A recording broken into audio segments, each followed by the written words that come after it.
গাড়ির পিছনে মারা নাই, মানে মনে হয়েছে যে আমার পিছন মেরে দিছে, বিষয়টা এরকম। তাহলে এদের লাইসেন্সটা কে দিল ভাই? এদের লাইসেন্সটা কোথায় আমার জানার খুব ইচ্ছা।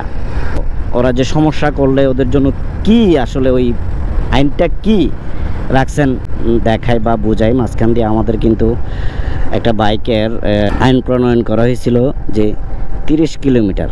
দেখেন এই যে সামান্য অটোটা 33, 34, 35, মানে সে কত কিলোমিটার ব্যাগে চলতেছে দেখেন, মানে 30-এর উপরে, জাস্ট 30-এর উপরে চলতেছে, আপনাদেরকে দেখাইলাম।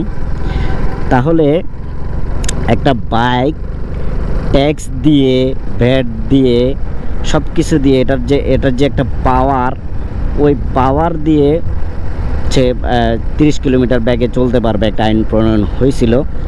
আচ্ছা যাক, তাহলে এই যে অটোর বিষয় আমি বারে বারে বলতেছি যে এই গাড়িগুলার বিষয়, মানে এদের কি আইন প্রণয়ন, এটাও তো একটা মোটর যান বা মোটর চালিত যান, এদের কি আইন, এদের রেজিস্ট্রেশন কোথায়, ড্রাইভিং লাইসেন্স কোথায়?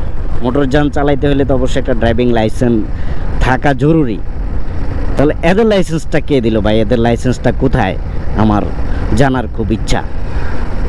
আমাদের লাইসেন্স লাগতেছে, ট্যাক্স টোকেন লাগতেছে, তারপরে দেখা গেছে যে আমার রেজিস্ট্রেশন লাগতেছে, ব্যাড ট্যাক্স দিয়ে গাড়ি কিনতে হচ্ছে।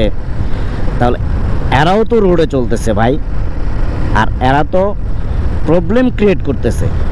তাহলে এদের লাইসেন্সটা কি? এদের কি ড্রাইভিং লাইসেন্সের প্রয়োজন আছে? আপনাদের কি মনে হয়? আমার তো মনে হয় এদেরও ড্রাইভিং লাইসেন্সের প্রয়োজন, যেহেতু এরাও তো একটা মোটরযান ড্রাইভ করতেছে, একটা হাইওয়ের মতো রোড বা একটা যেখানে জনসাধারণের চলাচল, বাকি সব যান চলাচল করে, এরাও এই রোডটাতে চলাচল করতেছে। তাহলে এই বিষয়ে আপনাদের কি মতামত একটু জানাবেন প্লিজ। এই যে অটো বা টেসলা, এদের নিয়ে আমার একটা সুন্দর অভিজ্ঞতা আছে। সুন্দর বলতে পারেন বা দুঃখের বলতে পারেন।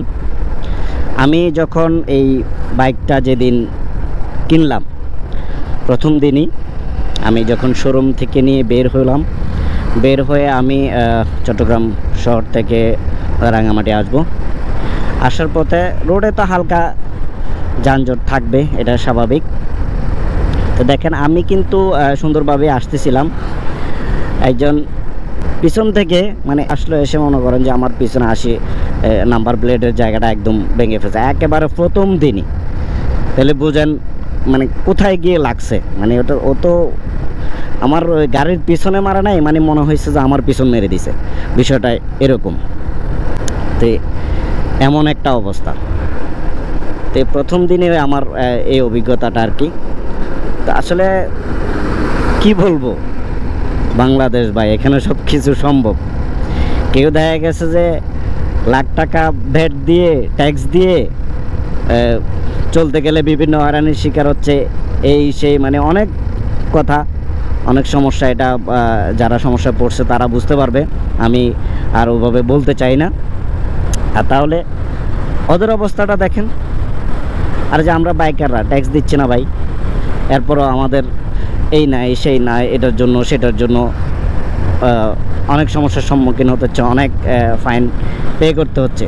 তাহলে ওদের জন্য কি ফাইন আপনারা রাখছেন, বা ওদের চলার যে সিস্টেম, বা ওদের জন্য ওরা যে সমস্যা করলে ওদের জন্য কি আসলে ওই আইনটা কি রাখছেন, সেটা আমার জানার খুব ইচ্ছা।